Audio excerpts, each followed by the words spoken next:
Servus, Glück auf und herzlich willkommen zum zweiten Teil. Ich habe gerade auf der Seite von Sportschau gesehen, dass dort schon alle 4 Teile da sind und die werde ich mir jetzt alle 4 gönnen. Und ja, ich nehme euch da mit und wir starten mal rein in den zweiten Teil. Mein Name ist Renuka Chouhari. Ich kann Ihnen sagen, wie es sich anfühlt, wenn ein Gastarbeiter aus Katar nicht mehr lebend nach Hause kommt. Mein Ehemann, Tash Tarou, ist beim Bau des Al-Janoub-Stadions für die FIFA-Weltmeisterschaft in Katar gestorben. The 2022 FIFA World Cup is Katar. Ich habe noch nicht einen einzigen Sklaven in Katar gesehen. Also die laufen alle frei rum. The World Cup, which will simply be the best World Cup ever and the biggest show on earth.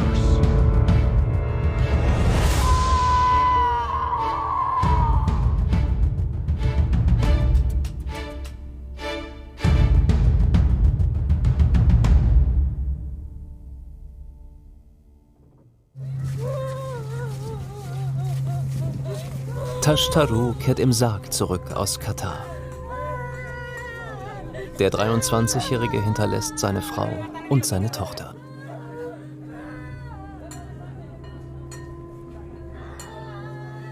Im Hinduismus werden nach alter Tradition die Toten öffentlich verbrannt. Wie viele tausende Arbeiter ging auch Tash Tarou nach Katar, um für seine Familie zu sorgen.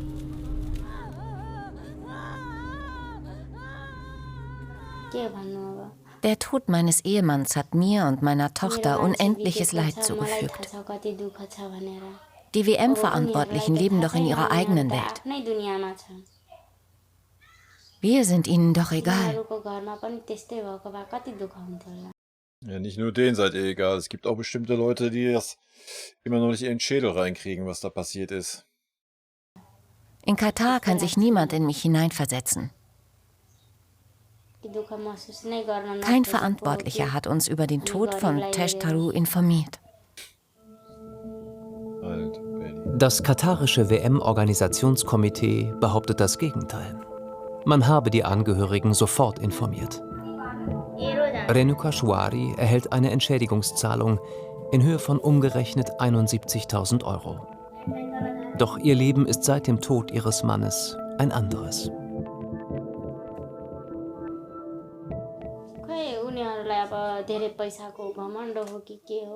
Katar ist das reichste Land der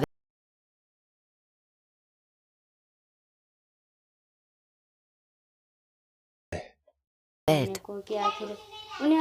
Und wie behandeln sie Arbeiter wie meinen Mann? Es interessiert sie einfach nicht. Die Menschen in Nepal sind arme Leute, die nach Katar gehen, um ihre Familien zu unterstützen.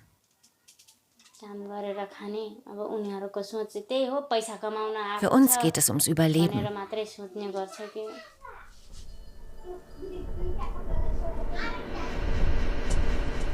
Hier ist Tash Tarou zu Tode gestürzt. Das Al-Janoub-Stadion. 7 Partien werden hier stattfinden. 3 Kollegen von Tash Tarou sind während ihrer Zeit als Arbeiter im Al-Janoub-Stadion. 7 Partien. Dafür wird dieses ganze Stadion gebaut. Und danach wahrscheinlich nie wieder benutzt. Ebenfalls verstorben. Doch anders als er sind sie im Schlaf gestorben. Offiziell an plötzlichem Herztod. Eine Obduktion hat es nie gegeben. Das Schicksal der tausenden Gastarbeiter hat die FIFA lange nicht interessiert. Menschenwürdiges Arbeiten hätte der Weltverband zur Bedingung für die WM-Vergabe machen können. Er tat es nicht.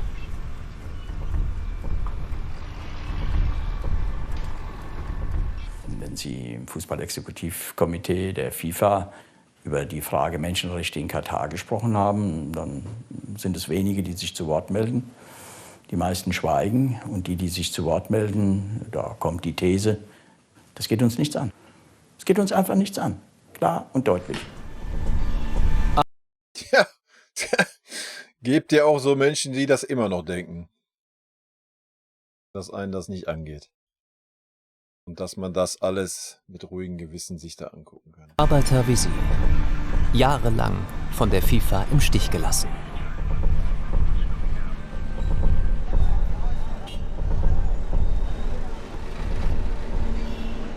I'm Minky Worden. I'm the Director of Global Initiatives at Human Rights Watch. Ich bin Minky Worden. Ich bin seit 24 Jahren bei Human Rights Watch und Direktorin für globale Initiativen. Ich beaufsichtige unsere Arbeit zu Sport und Menschenrechten weltweit. Menschenrechtsorganisationen hatten alle mehr oder weniger die gleiche Reaktion, dass in Katar eine mögliche Katastrophe im Entstehen ist. Zu Anfang hatte die FIFA unsere Versuche der Kontaktaufnahme einfach nicht beantwortet. Es gab niemanden bei der FIFA, an den wir uns wenden konnten. Die FIFA war völlig desinteressiert und lehnte jede Verantwortung für Menschenrechte ab. Das ist so lächerlich. Die FIFA und ihr Präsident Gianni Infantino. Die geschätzten Kosten ihrer WM in Katar wird alle bisherigen Dimensionen sprengen. Es wird die teuerste WM aller Zeiten. Geschätzte 150 Milliarden Euro kostet die Organisation des Mega-Events. Für Hotels, Straßen und 7 neue Stadien. Katar hat in den vergangenen Jahren viele Verbesserungen der ausbeuterischen Arbeitsbedingungen versprochen.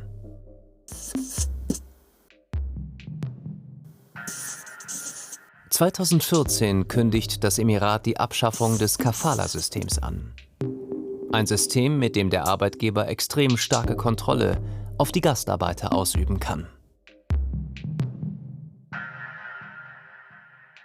2015 wird ein elektronisches Bezahlsystem eingeführt. Die Gehälter sollen dadurch pünktlich überwiesen werden. Seit 2018 soll ein neues Komitee innerhalb von 3 Wochen Beschwerden von Gastarbeitern bearbeiten.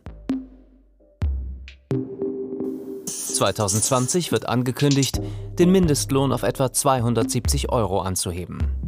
Arbeiter dürfen nun zumindest auf dem Papier ohne Zustimmung des Arbeitgebers den Arbeitsplatz wechseln. Wir verlassen uns nicht auf Versprechungen der Regierung. Wir verlassen uns auf Gespräche mit Arbeitern vor Ort, um dann an Lösungen zu arbeiten. Jedes Jahr hatte die Regierung versprochen, das Kafala-System abzuschaffen, und jedes Jahr mussten wir sie daran erinnern, dass es immer noch existiert. Katar kann sich nicht immer wieder die Aufhebung eines Missbrauchssystems anrechnen lassen, wenn dieses eigentlich weiterhin existiert. Die Beschlagnahme von Reisepässen, die Verweigerung der Ausreise, die Verweigerung, den Arbeitsplatz zu wechseln, all diese Praktiken hielten und halten an, lange nachdem sich das Arbeitsministerium verpflichtet hatte, das Kafala-System abzuschaffen. Lange nach der angeblichen Abschaffung des Kafala-Systems berichtet der WDR mit versteckter Kamera über weiter anhaltende ausbeuterische Arbeitsbedingungen. Knapp 130 Gastarbeiter aus Nepal haben hier teilweise 8 Monate kein Gehalt bekommen. Sie erzählen uns von abgenommenen Reisepässen.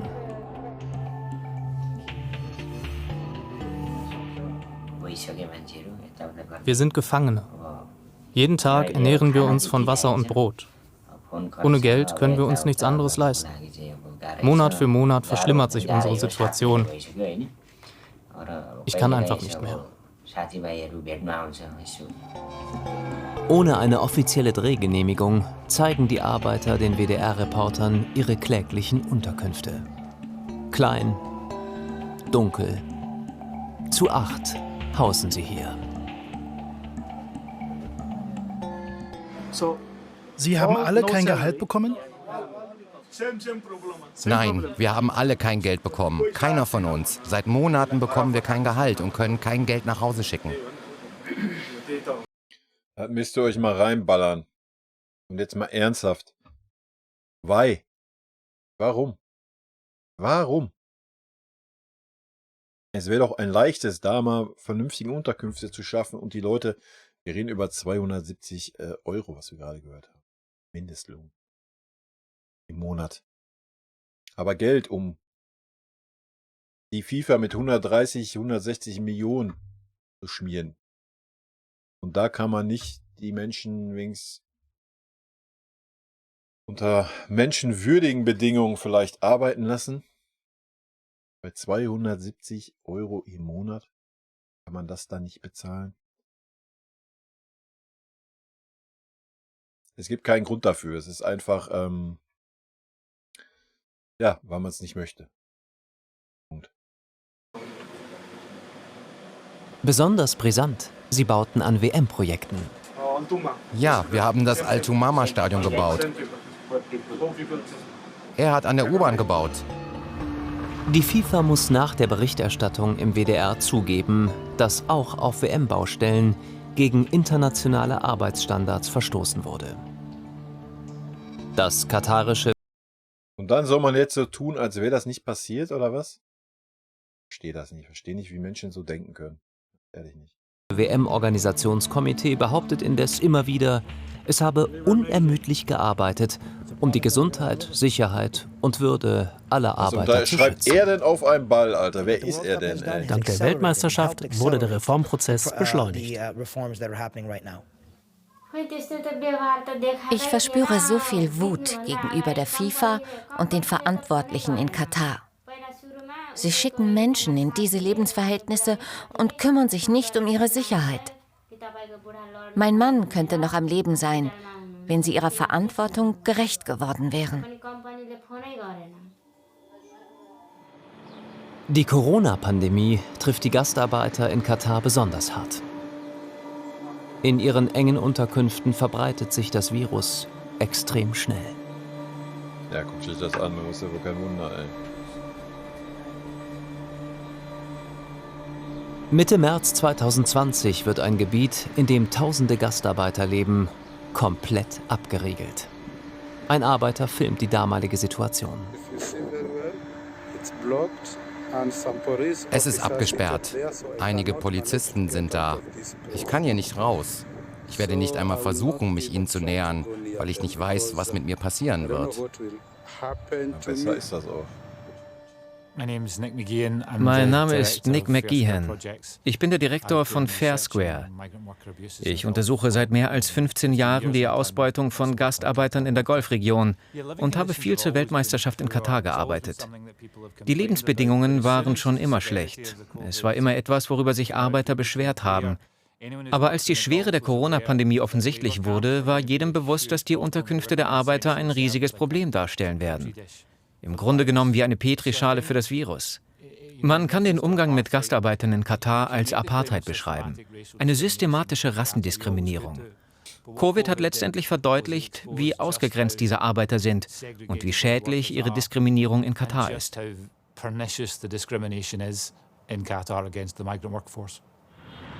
Massive Vorwürfe. Rassentrennung, um die eigene Bevölkerung zu schützen? Erklärungsversuche der katarischen Regierung. Wir müssen Maßnahmen ergreifen, um unsere gemeinsame Gesundheit zu schützen. Den Arbeitern in der Industrial Area möchte ich versichern, dass die Regierung alles tut, um sie zu unterstützen. Ja, hätten sie vielleicht erstmal bezahlen sollen, ne? Arbeiter schicken dem WDR Fotos und Videos, um die besorgniserregende Situation zu belegen. In der Industrial Area kommt durch den Lockdown die Lebensmittelversorgung zum Erliegen. Einer der Arbeiter filmt die Essensverteilung der Regierung in dem abgeriegelten Gebiet. Die Situation ist schwer zu ertragen. Alle Arbeiter kommen schnell angerannt, weil sie hungrig sind. Sie wollen zu essen haben.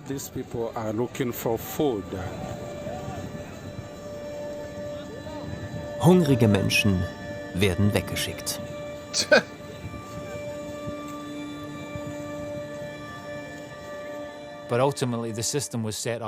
Letztendlich war die Versorgung schlecht, der strukturelle Rassismus so offensichtlich und die Ungleichheit so stark, dass durch Covid diese grausamen Szenen entstanden.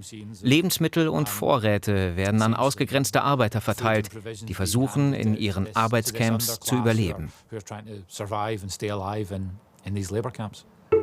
Große Hoffnungen wurden in die ILO gesetzt, die Internationale Arbeitsorganisation der Vereinten Nationen mit Sitz in Genf.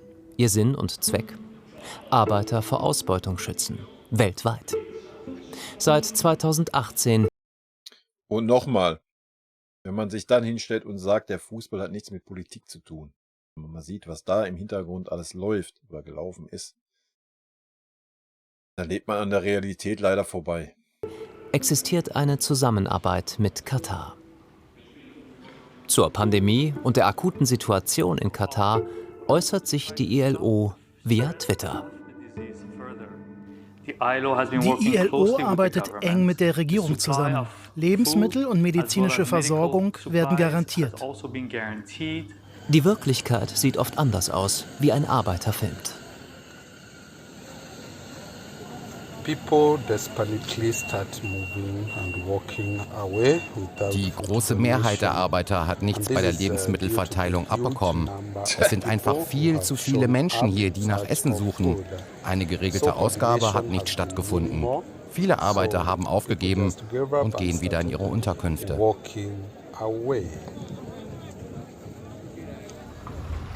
Die Erwartungen an die ILO und nachhaltige Veränderung der Arbeitersituation in Katar waren schon vor der Pandemie hoch.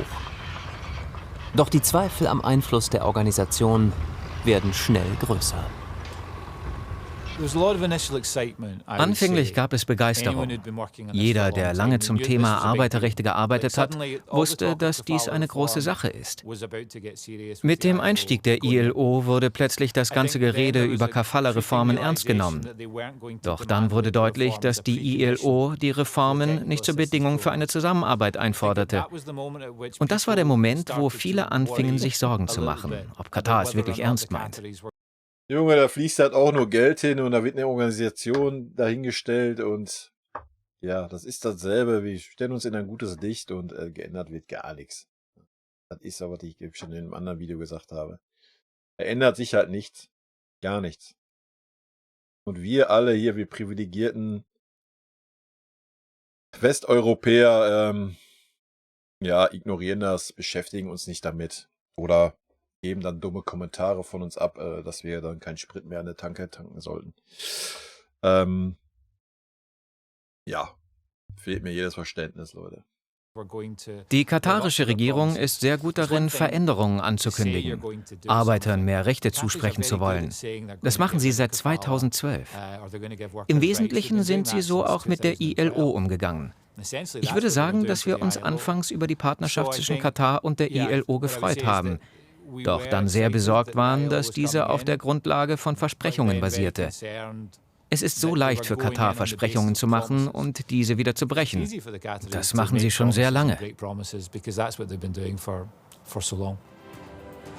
Die wichtigste Arbeiterorganisation der Welt wird von den katarischen WM-Organisatoren und auch von der FIFA immer wieder als Kronzeuge für Verbesserungen der Arbeits- und Lebenssituation der Gastarbeiter angesehen. Und nochmal, das ist ein Land mit so unendlich viel Geld. Das sieht man ja, was alles und wer alles geschmiert wurde und in welchen Höhen. Wo wäre das Problem gewesen, den Arbeitern da das Geld zu bezahlen, denen zu essen zu geben, die medizinisch zu versorgen und denen eine vernünftige Unterkunft zu stellen? Es hätte die doch nicht gejuckt. Die wollen es halt einfach nicht. Sie betrachten die Menschen halt einfach als Sklaven. Das trifft es am besten. Ne? Und das ist doch der Hohn und die Traurigkeit. Und das ist, was einen traurig machen sollte. Ja? Man kann darüber diskutieren, wie gesagt, die FIFA mit der Vergabe, dass da überall geschmiert wird. Da müssen wir uns nichts vormachen heutzutage. Generell im Sport. Da müssen wir uns gar nichts vormachen. Wir sind ja nicht mehr blauäugig. Aber dass man dann nicht den Anstand hat, den Leuten ihre 270 € im Monat zu bezahlen. Und dafür zu sorgen, dass die was zu essen haben und gesundheitlich während Corona behandelt werden. Ja, da sollte man mal drüber nachdenken. Und dann setzen wir uns da hin und feiern diese WM. Ja, I don't know. Angeführt. Mabruk, Katar. Glückwunsch, Katar. Warum? Der Staat Katar hat das Kafala-System abgeschafft. Das ist ein Meilenstein. Das ist ein Gamechanger. Und das sage nicht ich, das sagt die ILO.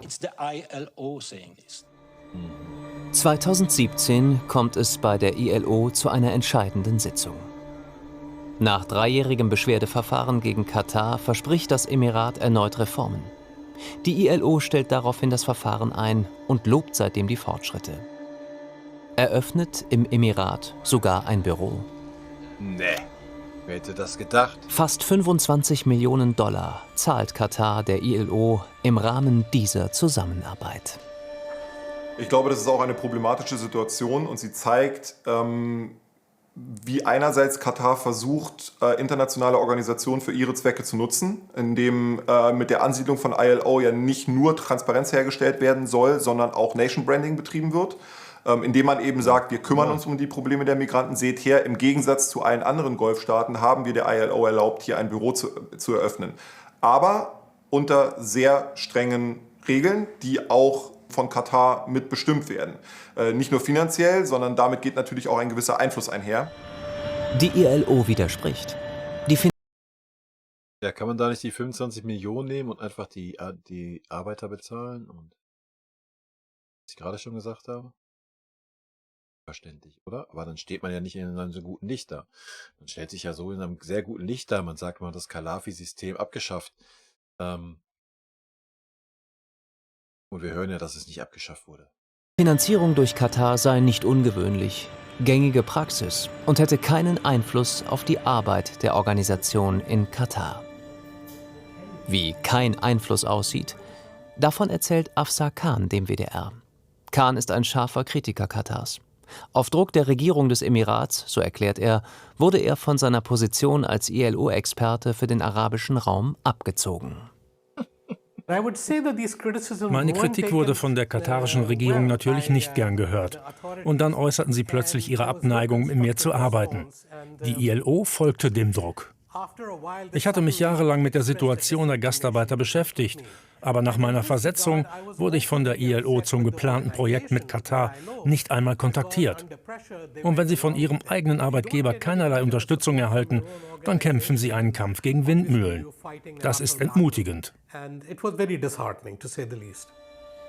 Die ILO bestreitet auf Anfrage nicht, Khan nach Aufforderung Katars von seinem Posten versetzt zu haben. Die Zusammenarbeit Katars mit der weltweit wichtigsten Arbeitsorganisation ist ein wichtiger Baustein für das Verständnis dieser WM. Und wurde zur wichtigen Verteidigungslinie für die FIFA und Gianni Infantino.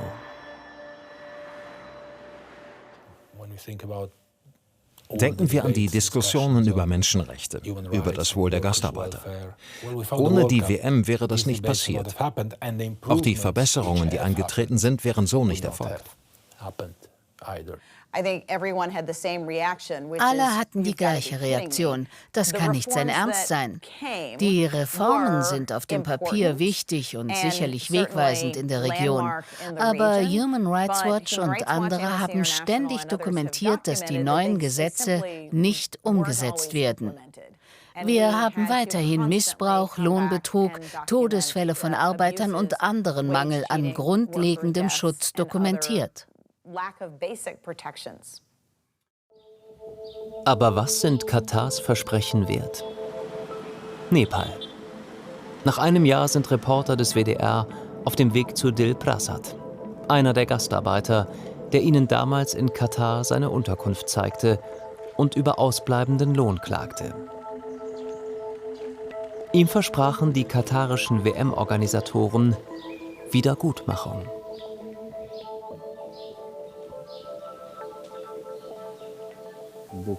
Ich warte seit einem Jahr auf 4 Monate Gehalt. Meine Anstrengungen vor dem Arbeitsgericht waren vergeblich. Ich sitze hier ohne Einkommen. In Nepal gibt es kaum Arbeit. Das Risiko, als Gastarbeiter wieder um meinen Lohn betrogen zu werden, möchte ich auch nicht eingehen.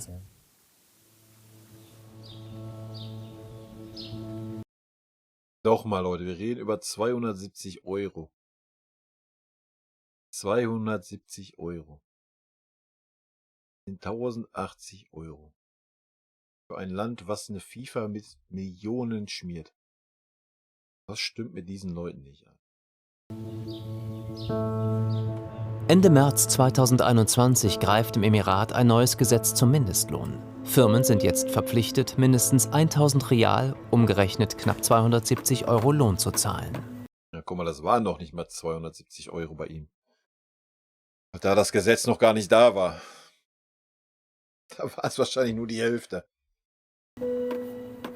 Gemessen an dem Mindestlohn, muss ich einfach sagen, hat sich nicht viel verändert, weil wenn Sie sich anschauen, dass der Mindestlohn um die 2,55 Euro beträgt pro Stunde.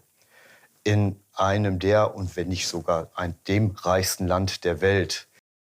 Das ist doch, was ich gerade auch sagte. Es ist doch... Leute, das kann man sich doch gar nicht vorstellen. Was sind das denn für Arschlöcher? Da muss man sich schon die Frage stellen, welche Wertschätzung gibt es eigentlich für die Leistung der Menschen, die da erbracht werden. Dennoch kommt es zu Streiks in Katar.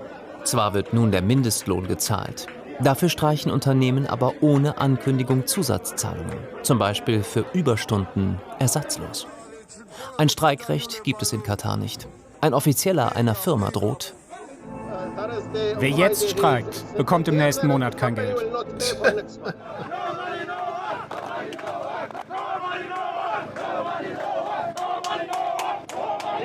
Weder die Firma noch die Regierung reagieren auf schriftliche Nachfragen zu diesen Protesten. Erstens, wir verlangen unser vollständiges Gehalt. Wir haben keine freien Tage. Wir arbeiten ununterbrochen. Wir brauchen unser vollständiges Gehalt. Erst dann arbeiten wir wieder. Bitte, geben Sie uns unser Geld. Wie schlimm muss die Situation für Arbeiter und Arbeiterinnen sein, wenn sie wissen, dass es verboten ist zu streiken? Es gibt weder Versammlungs- noch Meinungsfreiheit. Wie schlimm muss es sein, wenn tausende Arbeiter rausgehen und streiken, weil sie seit Monaten nicht bezahlt wurden und am Verhungern sind? Alter, und das in dem verfickten reichsten Land dieser Welt, Alter. Oder wahrscheinlich reichsten Land dieser Welt. Zieht euch das doch mal rein. Alter, 270 Euro im Monat.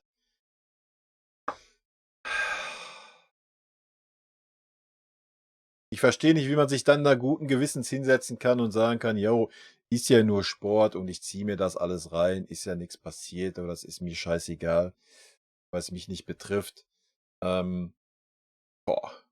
Wie gesagt, ich habe es ja schon im anderen Video gesagt, ich bin schon echt ein kaltherziger Bastard, so was Menschen anbelangt. Aber sowas nimmt mich persönlich mit. Ja. Im August 2021 veröffentlichen Amnesty International und andere Organisationen neue Vorwürfe gegen Katar. Totenscheine für Gastarbeiter sollen routinemäßig ohne angemessene Untersuchungen der Todesursachen ausgestellt worden sein. Stattdessen würden die Todesfälle auf natürliche Ursachen oder vage definierte Herzfehler zurückgeführt.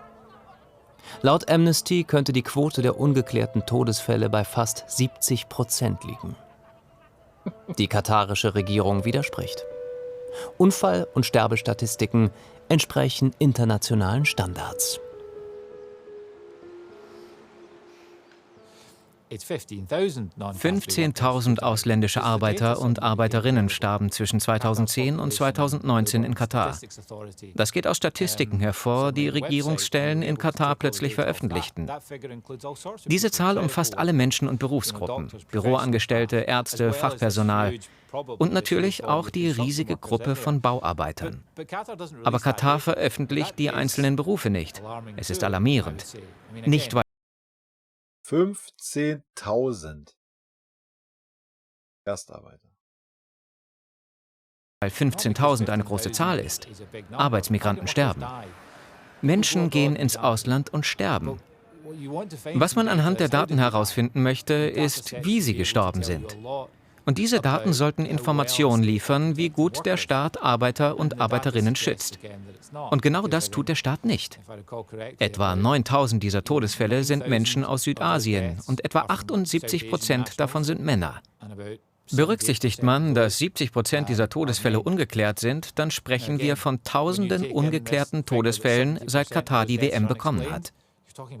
Wie viele Todesfälle mit der WM in Zusammenhang stehen, ist schwer zu sagen. Aber es ist eine beträchtliche Zahl.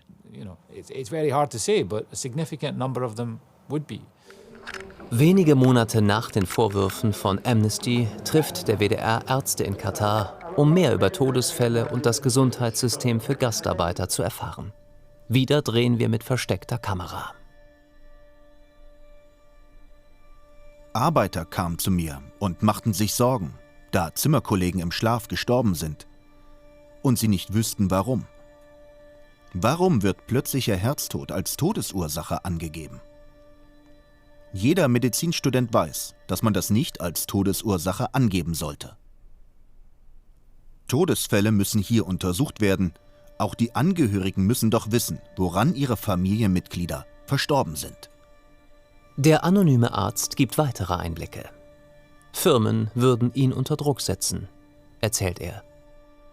Ich verspüre Druck von Firmen, keine Krankmeldung zu erteilen. Sie schicken E-Mails und fragen, warum ich ihren Arbeitern Krankmeldungen gegeben habe. Erst vor kurzem bekam ich eine E-Mail von einer Firma. Müsst ihr euch mal rein. Laut offizieller Zählung der WM-Organisatoren sind 3 Stadionbauarbeiter während der Arbeit verstorben.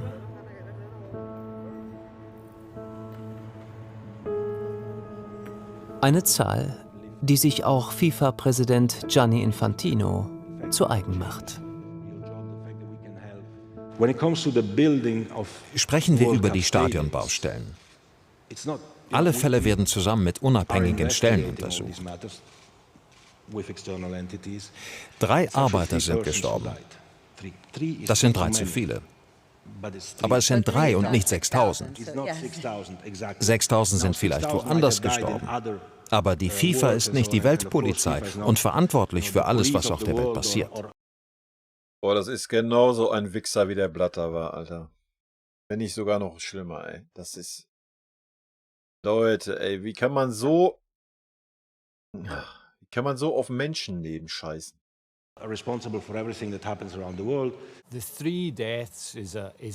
Die 3 Todesfälle sind eine absichtliche Fehl- und Desinformation.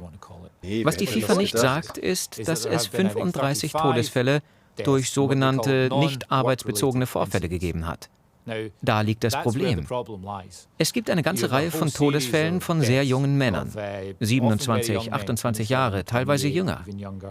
Und es gibt eine Information, wie sie angeblich gestorben sind. Denn auf dem Totenschein steht Herzstillstand oder akutes Atemversagen oder natürliche Ursache. Das WM-Organisationskomitee hat also entschieden, wir klassifizieren nur Todesfälle durch Unfälle als arbeitsbedingt. Aber wir werden uns diese anderen Todesfälle nicht ansehen, obwohl wir keine Ahnung haben, wie sie starben. Und wir werden nicht überprüfen, ob Arbeitsbedingungen oder klimatische Bedingungen Faktoren gewesen sein könnten. Sie behaupten, sie hätten Untersuchungen durchgeführt. Wir haben sie um Einzelheiten gebeten. Aber leider waren sie dazu nicht bereit. Wir sollten ihnen einfach glauben, dass Untersuchungen durchgeführt wurden und dass diese Untersuchungen einen natürlichen Tod als Todesursache ergeben haben.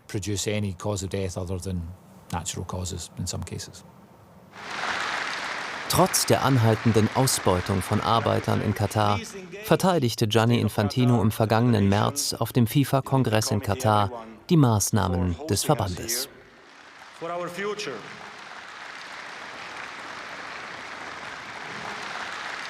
From the very beginning we have pushed, of course, the authorities in Qatar.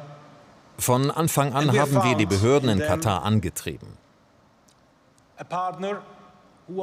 und haben in ihnen einen Partner gefunden, der alles Notwendige getan hat, um Änderungen der Menschenrechte in diesem Land umzusetzen. On the human rights issues enacted and implemented in this country.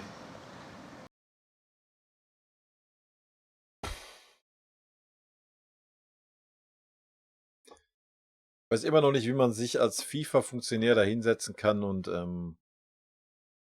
wo die WM vergeben wurde, war ja bekannt, welche Rechte da sind. Überhaupt mit dem guten Gewissens, die da hing. Ich meine, um Gewissen ging es da nicht, ging da nur um Geld. Das haben wir gesehen in der Folge davor. Es ist einfach nur traurig. Es ist einfach alles ein reines Trauerspiel. Ne? Und dann brüstet man sich noch damit, dass man offiziell sagt, dass man die Gesetze geändert hat und man hat sie auf dem Papier geändert und das war's. Offiziell hat man sie geändert, aber es ändert halt gar nichts daran, wie es da weiterhin läuft. Das ist halt... Und es muss anerkannt werden, dass 6 Jahre später die geleistete Arbeit vorbildlich ist. The work that has been done is exemplary. Das ist auch dieselbe Scheiße, die der FC Bayern erzählt. Ja, seit wir da sind, hat sich da so viel geändert.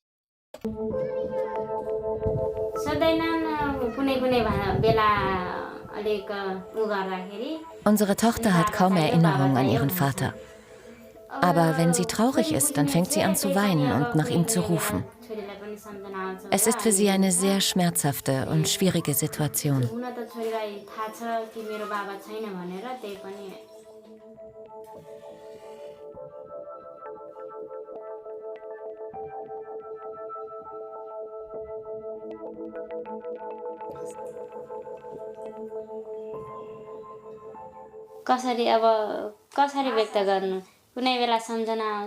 Auch ich kann ihr nicht immer helfen. Ich vermisse meinen Mann und dann ziehe ich mich zurück und muss mit meinen Gefühlen alleine sein.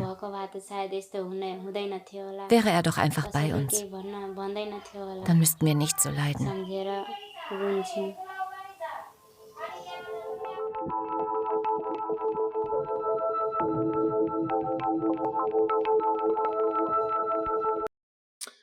Ja, so viel zu den Menschenrechten, die da herrschen. Ist auch wirklich nur ein kleiner Einblick, ja. Wenn man da vielleicht noch mal ein bisschen tiefer in die Materie einsteigen würde, gerade was Kindermädchen und Haushaltshilfen, also Gastarbeiterfrauen in diesem Land erleben, dann wird das hier nochmal ein ganz anderes Ausmaß. Aber ich denke, auch so zeigt das schon ein bisschen, wie Menschen da behandelt werden, dass sie noch nicht mal bezahlt werden, ja. Und dass sie das Land irgendwann wieder verlassen und haben immer noch kein Geld gesehen und haben ein Jahr da gearbeitet.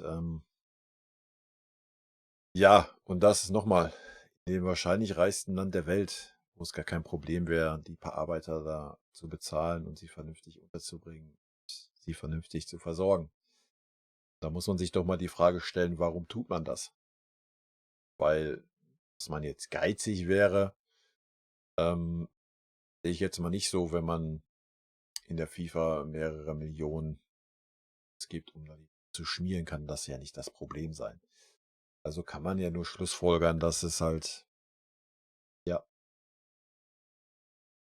weiß ich nicht, die Leute anmacht, dass man Menschen so behandelt oder dass man sie als, was weiß ich, was ansieht. Also, da sollte man mal drüber nachdenken und ja, vielleicht denkt man mal darüber nach, was man da unterstützt, was man sich da anschaut.